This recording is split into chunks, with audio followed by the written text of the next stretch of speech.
Salot Sar era el hijo de una adinerada familia camboyana, quien en los años 50 había regresado de un viaje de estudios en Francia, en compañía de su esposa y compañeros de estudio. Una vez en su país natal, Camboya, alimentado de ideas revolucionarias y de nacionalismo jemer, crearían el grupo de los Jemeres Rojos, conformados por jóvenes y adolescentes de pocos conocimientos académicos, pero sí con las tremendas ansias de adueñarse de un decadente estado camboyano. Para 1975 derrocarían a la República Jemer. Salot Sar cambiaría su nombre a Pol Pot y junto a sus rebeldes pondrían en marcha sus planes de crear una utopía. El pueblo camboyano recibió con apoyo y agradecimiento a este grupo de rebeldes, y cómo no lo iban a hacer, habían sido liberados de un incompetente gobierno. Y mientras estos recibían todo tipo de agradecimientos, los Jemeres Rojos hicieron todo tipo de promesas a los ciudadanos. Prometieron calidad de vida más alta, estilo de vida más favorable, la creación de una sociedad libre, justa y digna. Solamente tenían que hacer y seguir cada orden que les dictaran. Pero ni siquiera la parte más escéptica del pueblo de Camboya tenía alguna idea del horror que estaban a punto de vivir. El horror que los Jemeres Rojos iban a hacerles sufrir, y la completa miseria a la que Pol Pot estaba a punto de hundirlos a todos.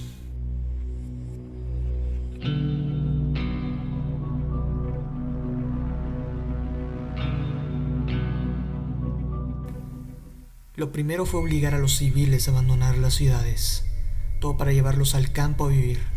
En la lógica de Pol Pot había que comenzar desde cero, para así crear la utopía perfecta.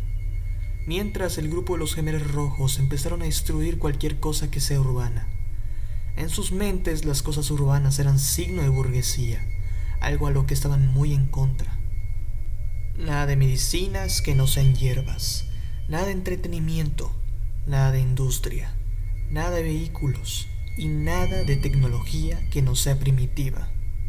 Estaban tan obsesionados con el agrarismo que obligaron a su gente a trabajar y cumplir una exagerada cuota de producción en tiempos estúpidamente cortos, y para colmo los tenían en condiciones de vida decadentes. Era como si el país entero fuera un completo campo de concentración gigante. Los ciudadanos podían morir de distintas formas, ya sea del hambre, combinado el cansancio y las jornadas laborales, de alguna enfermedad a las que eran muy vulnerables, porque medicinas no había. Porque, según los Jemeres Rojos, eso era burgués y capitalista. O peor aún, que un propio Jemer Rojo ejecutara a alguno. Pues estos animales podían ejecutar a cualquiera que no les agradara, a cualquiera que no haya sido un traidor, sino en sus mentes un potencial traidor. Durante este salvaje gobierno se construyeron diversos campos de concentración, hechos únicamente para la ejecución y la tortura. Ahí era donde enviaban a los prisioneros y demás acusados de traición.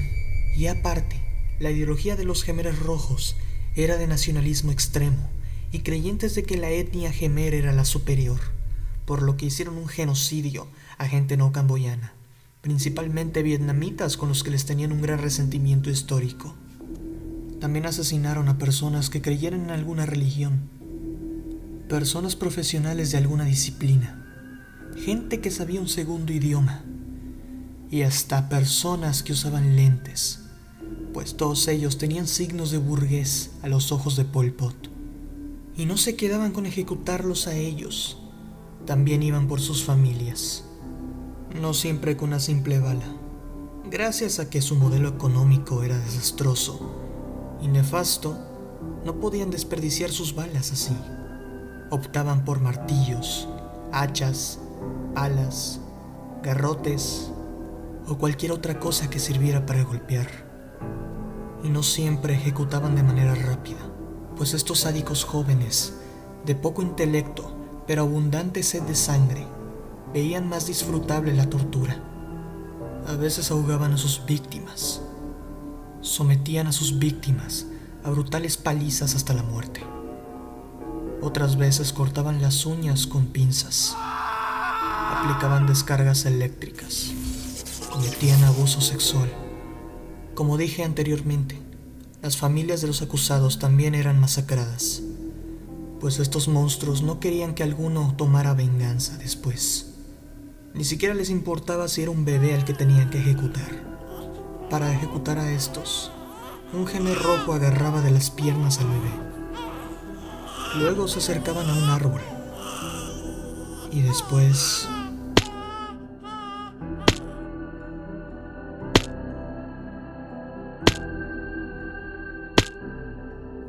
azotaban y azotaban el cuerpo del bebé a dicho árbol hasta la muerte. El árbol que más se usó para este brutal método de ejecución fue el llamado árbol Chancri, o árbol de la muerte en español. Hoy en día, un turbio recordatorio de lo que puede ser la maldad del ser humano.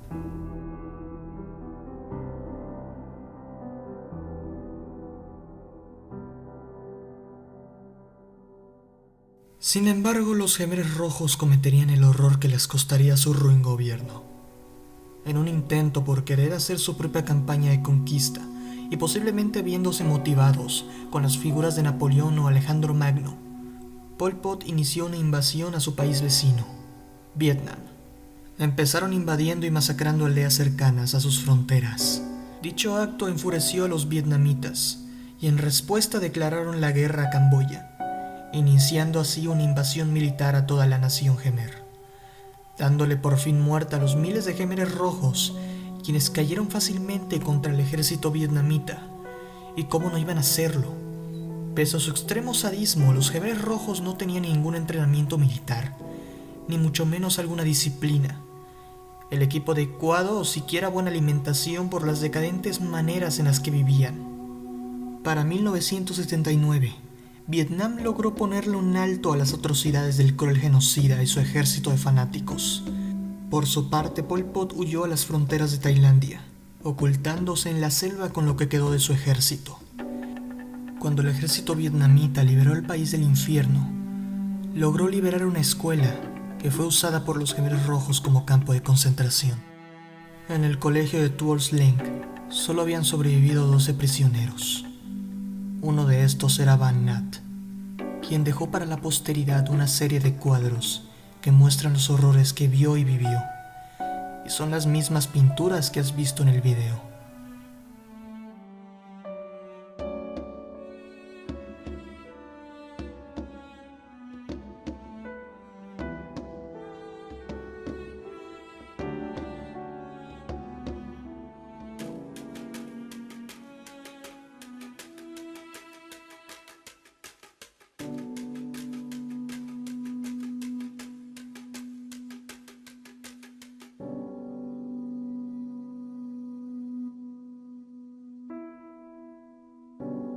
Cuando los vietnamitas hicieron un conteo a las víctimas del cruel genocidio, se supo que más de 1.500.000 personas murieron.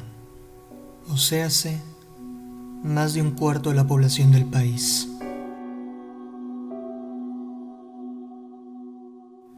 ¿Y qué fue de Pol Pot? Finalmente fue encontrado en los años 90, ya como un anciano débil.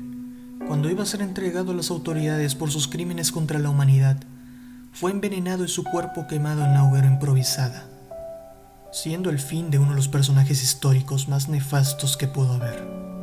Incluso en una entrevista que se le dio poco antes de fallecer, confesó no estar nada arrepentido de lo que hizo. Defendía que todo lo hizo por el bien de su país. Murió sin siquiera responder por todo el daño y sufrimiento que causó al pueblo que tanto decía querer ayudar. Para alguien que destruyó a innumerables familias, arruinó la inocencia de incontables niños y provocó la decadencia de un pueblo entero, fue una forma de irse bastante cobarde y patética.